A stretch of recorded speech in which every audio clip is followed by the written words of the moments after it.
Eu saúdo os irmãos com a graça e a paz do Senhor Jesus. Bom dia. Amados, hoje nós entramos no 10º dia de exposição do livro do profeta Isaías. Por aqui, o professor Fábio Machado. E eu estarei expondo do capítulo 28 até o capítulo 30. No capítulo 28, dos versos 1 a 8, nós temos o destino dos bêbados de Efraim. O moribundo reino do norte foi apresentado como uma advertência para o reino de Judá. No verso 1, nós temos uma desgraça para a coroa de orgulho dos bêbados de Efraim e para a flor murcha de sua beleza gloriosa, que está na parte alta do vale fertilíssimo. O vale dos que foram vencidos pelo vinho. Dos versos 2 a 4, embora o certo homem valente e poderoso de Deus, a Assíria, se destinasse a desferir o golpe final da destruição, a presunção dos efraiminitas teria que ser pisada, porque eles continuaram a confiar na fertilidade do seu solo e na sua prosperidade econômica, vivendo uma vida de libertinagem e deboche.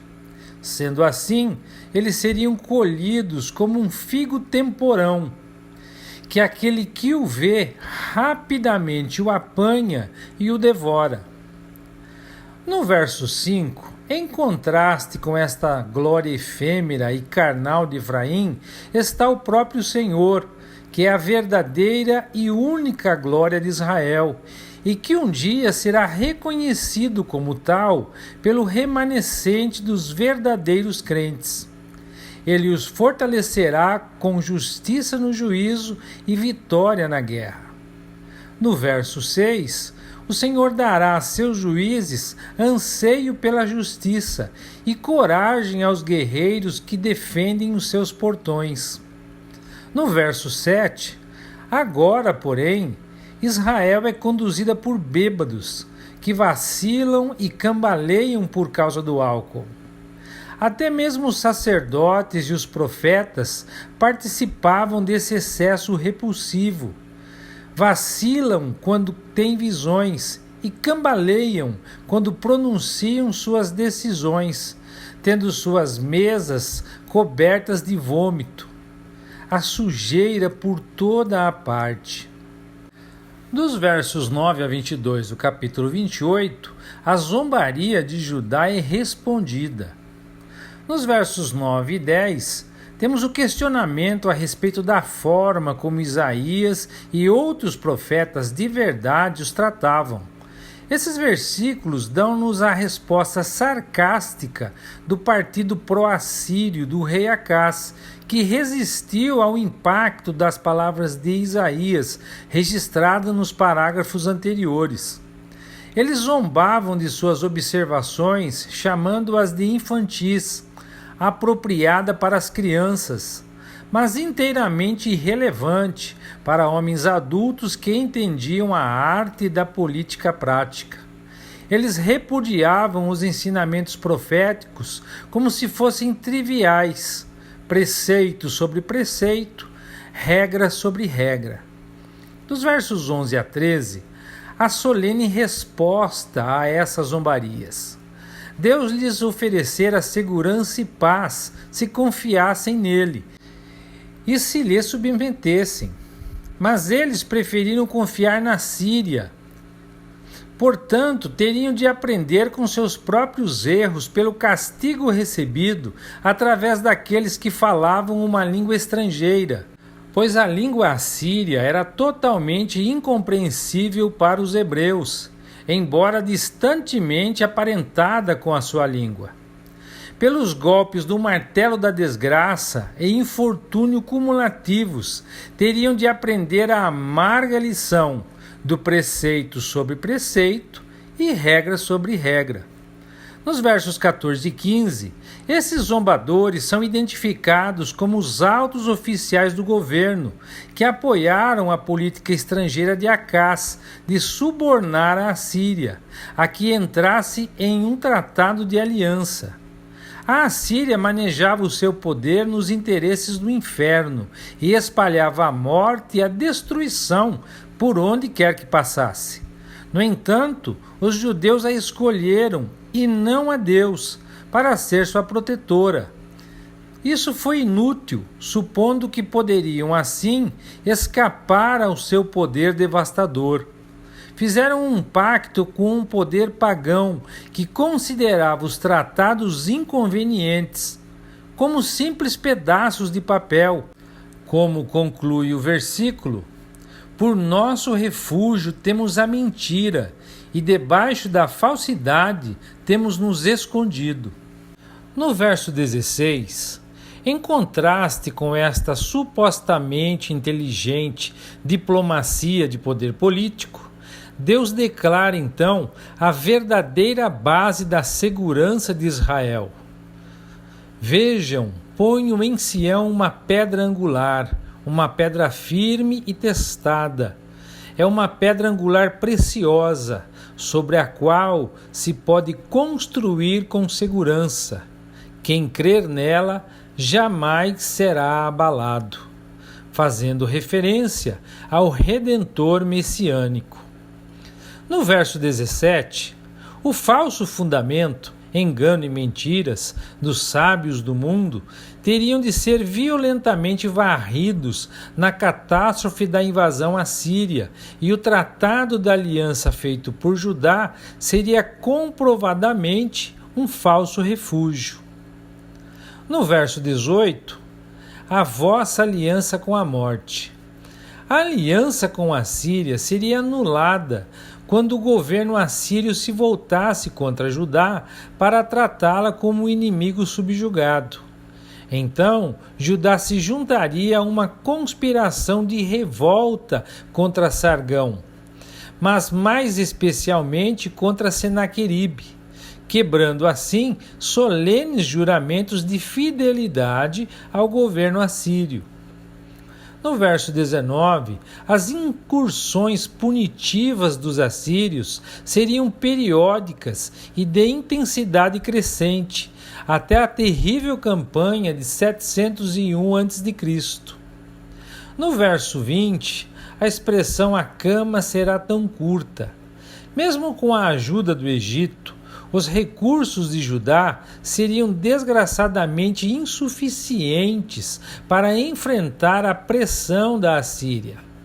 No verso 21 é citado o Monte Perazim, o lugar onde Davi, com a ajuda de Deus, derrotou os filisteus.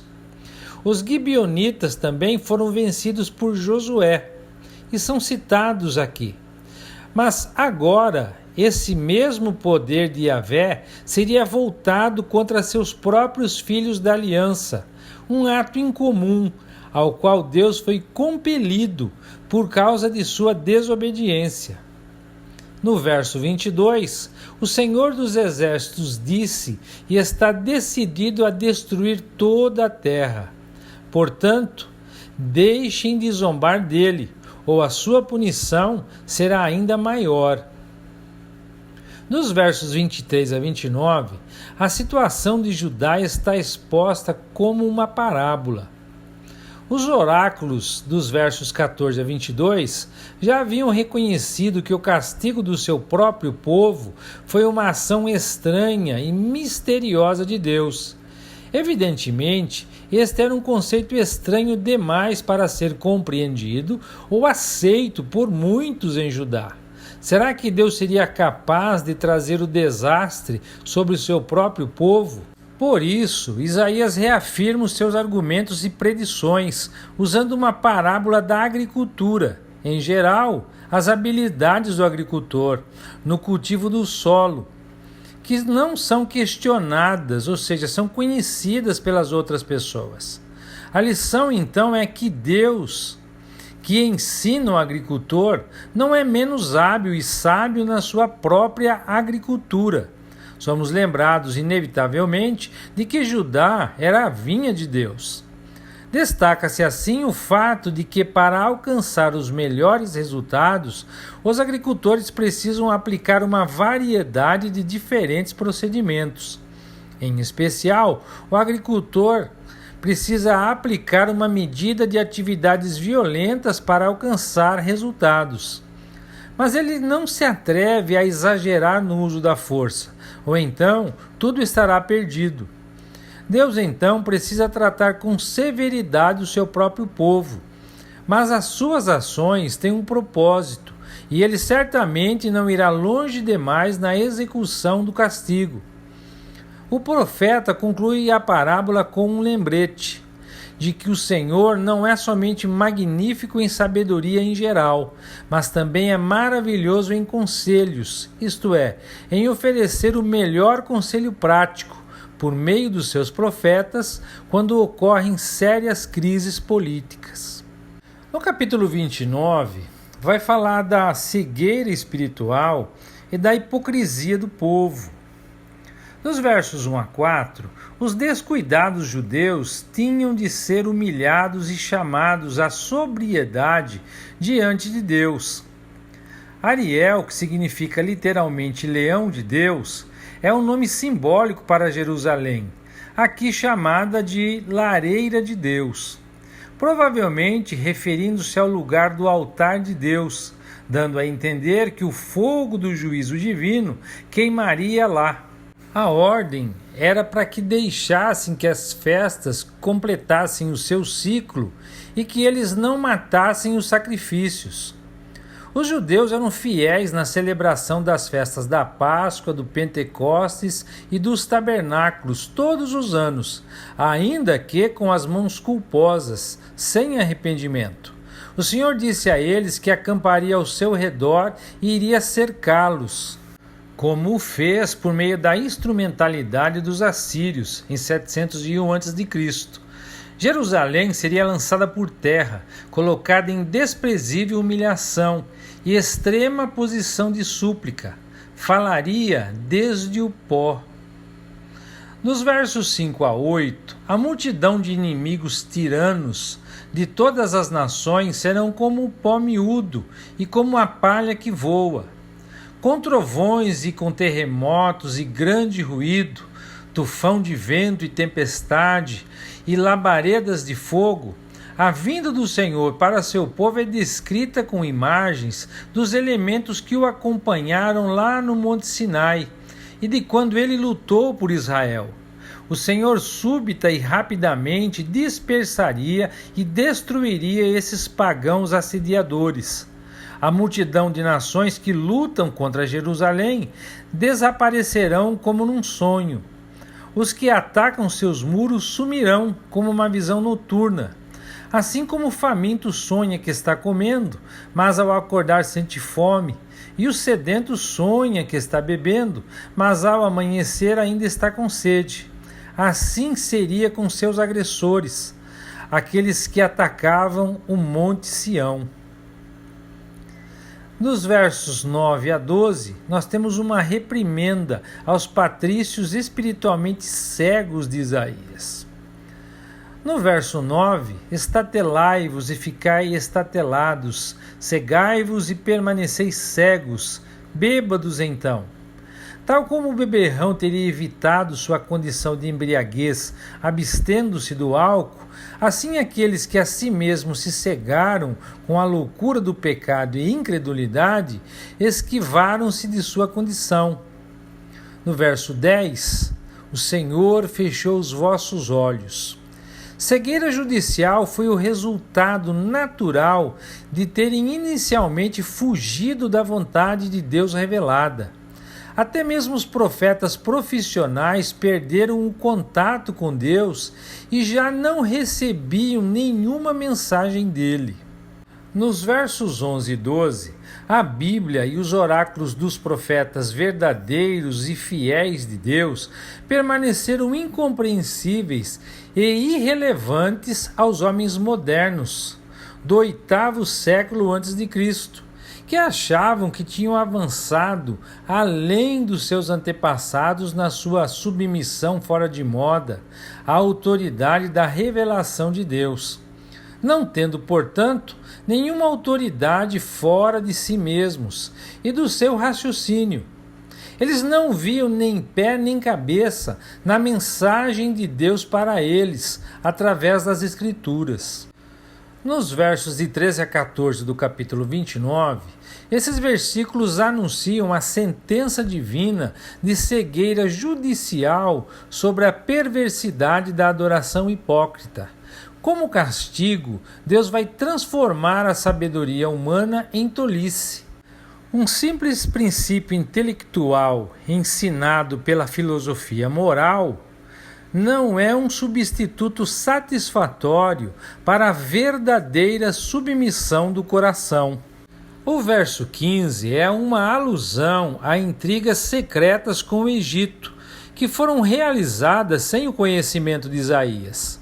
Os judeus viviam fazendo intrigas secretas com seus aliados pagãos, para cujo poderio militar eles olhavam, com esperanças de livramento, quando, na verdade, sua esperança deveria vir de Yahvé. No verso 16, em sua perversidade, eles tentavam inverter os verdadeiros valores, exaltando o homem e humilhando a Deus, supondo que a coisa criada tivesse mais valor que seu Criador. Mas Deus não ficaria sujeito ao julgamento mesquinho e perverso do homem, nem toleraria seu comportamento como se ele existisse de si próprio, independente da vontade divina. Nos versos 17 a 24, nós temos a profecia final da remoção da cegueira de Israel. No verso 17, Líbano provavelmente representa o homem em seu orgulho. Aqui haverá uma inversão dos papéis entre os fracos e os fortes, quando Deus intervir para abençoar Jerusalém. Será como dizer que a floresta do Líbano se transformará em um pomar e vice-versa. Nos versos 18 e 19, Deus promete um reavivamento em Israel, centralizado nos humildes e pobres do rebanho do Senhor. Então a cegueira e a surdez espirituais cederão lugar a uma prontidão para com as gloriosas verdades do Senhor. E o resultado será um grupo que se alegrará no Santo de Israel. Nos versos 20 e 21, pois os tiranos e os escarnecedores serão reduzidos a nada, desaparecerão, e os que cogitam a iniquidade já foram eliminados. Os materialistas rudes e inescrupulosos que dominavam a justiça, a vida econômica e política de Israel deviam receber sua justa retribuição e serem eliminados.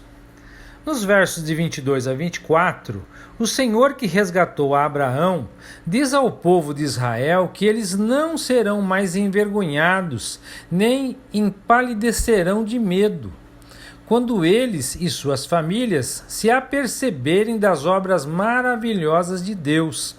Então eles reconhecerão sua santidade e temerão o Deus de Israel. Os que antes eram desobedientes alcançarão a percepção espiritual. No capítulo 30, nós vamos ver a futilidade da aliança de Judá com o Egito. Dos versos 1 a 3, aqui o Senhor pronuncia uma maldição sobre aqueles que buscam conselho humano em vez de divino e seguem as regras da sabedoria do mundo. Os filhos rebeldes buscaram uma aliança secreta com o Egito para se desvencilhar do jugo da Assíria, sem consultar a Deus. Porém, o Senhor lhes assegura que o refúgio que procuraram em Faraó tornar-se-ia em vergonha e humilhação. Do ponto de vista histórico, essa foi uma política na qual Ezequias foi insensatamente atraído com a morte de Sargão em 705 a.C. Nos versos 4 e 5, Os nobres judeus incluídos na embaixada foram enviados à corte egípcia, que dirigiu as negociações em Ranes, 80 quilômetros ao sul de Mênfis. Essa aliança com o Egito de nada os ajudará, mas lhes trará humilhação e desonra. Do verso 6 a 17, nós temos aqui o Senhor condenando a embaixada do Egito.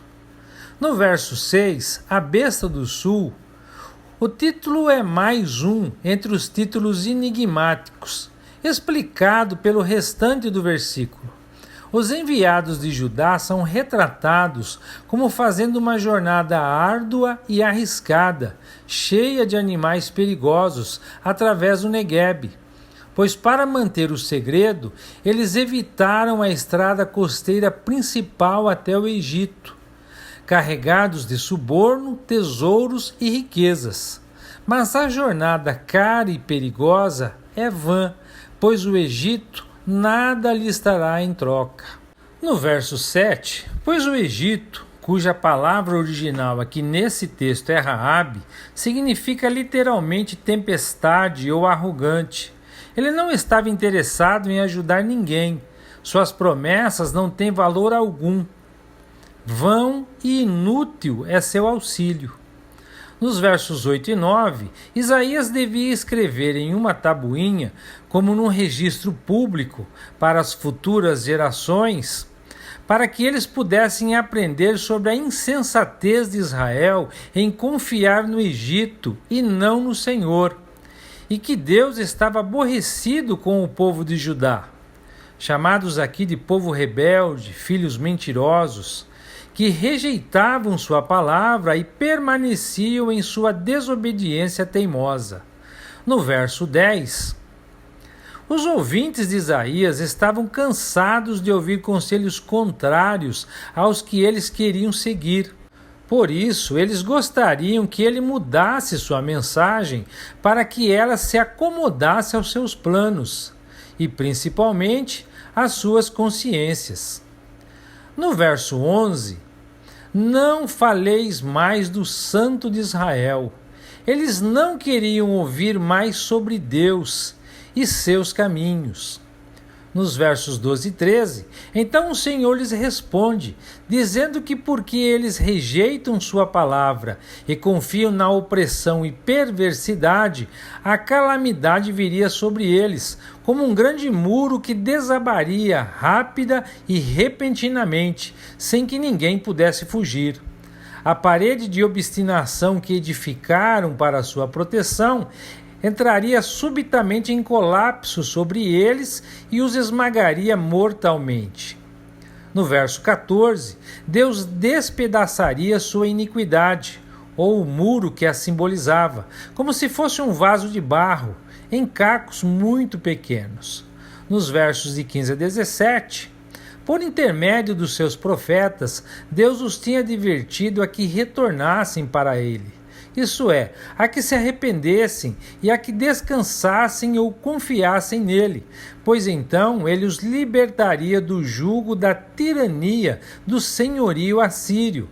Mas eles preferiram depender da ajuda dos carros egípcios, como se os cavalos e não o forte braço do Senhor dos Exércitos pudessem garantir-lhes a vitória. Nos problemas que estavam para enfrentar, despojados do favor divino, eles não seriam nem sequer capazes de resistir a uma força inimiga em que eles excederiam em um número de 1000 para 1. E somente alguns poucos refugiados sobreviveriam. Dos versos 18 a 26 do capítulo 30, nós temos o conforto para o povo de Deus castigado, porém arrependido. No verso 18, por isso o Senhor espera até que eles voltem para ele, o grupo dos remanescentes, para lhes mostrar sua misericórdia. E ele se detém, porque o Senhor é Deus de justiça, e bem-aventurados os que nele esperam. Dos versos 19 a 22, o povo habitará em Sião. O propósito final para o seu povo é que possa habitar em segurança e paz, ou como diz o texto, não chorará mais em Jerusalém. O Senhor ouvirá seus clamores e os atenderá, pois o Senhor teve que prepará-los e ensiná-los através de aflições e provações, dando-lhes orientação certa para cada passo, impedindo que se desviassem, falando aos seus ouvidos: esse é o caminho, andai nele, sem se desviardes nem para a direita, nem para a esquerda. Então eles terão por contaminados a prata e o ouro que recobrem seus ídolos e, desprezando-os, lançarão fora. Os versos de 23 a 26, então o Senhor os abençoará com chuva na época de plantar, colheitas fartas e muita pastagem para seus animais. Os bois e os jumentos que lavram a terra comerão cereais de boa qualidade. Haverá riachos correndo em todos os montes e colinas, abundância de água, quando as poderosas nações que oprimem Israel desaparecerem. Os benefícios da luz natural serão muito mais acentuados. Esse aumento da intensidade de luz contribuirá para o progresso dos povos. Assim será quando o Senhor começar a sarar seu povo e a curar as feridas que lhe causou. Dos versos 26 a 33, nós temos o julgamento da Síria. Nos versos 27 e 28, o profeta descreve com rico simbolismo a terrível devastação a ser executada sobre as nações rebeldes da terra no último grande conflito, um sinal da qual seria a imediata destruição do exército de Senaqueribe. Mas mesmo quando a ira divina estiver sendo derramada sobre o mundo perverso, o redimido povo de Deus habitaria em paz e alegria, reconhecendo que Ele está operando seus propósitos de justiça e vindicando a autoridade de sua santa lei diante dos homens e dos anjos.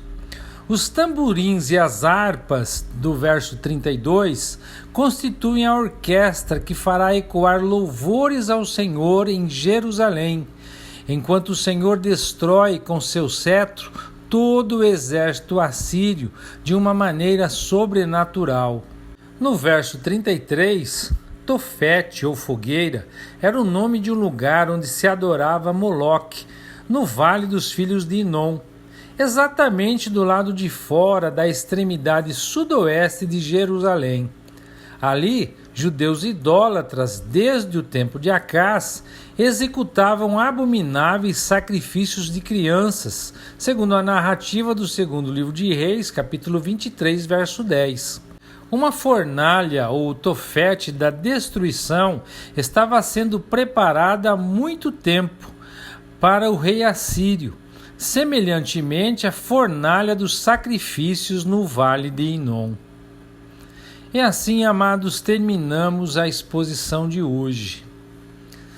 Mas eu gostaria de considerar com os irmãos a ironia que o povo que havia sido libertado da escravidão do Egito não conseguisse se livrar de suas ligações com ele.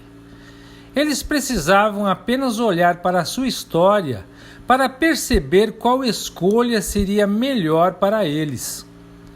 Mas eles tinham um problema muito comum: andar por vista e não por fé. Eles viam o poder no Egito e preferiam a ajuda daquilo que podiam ver.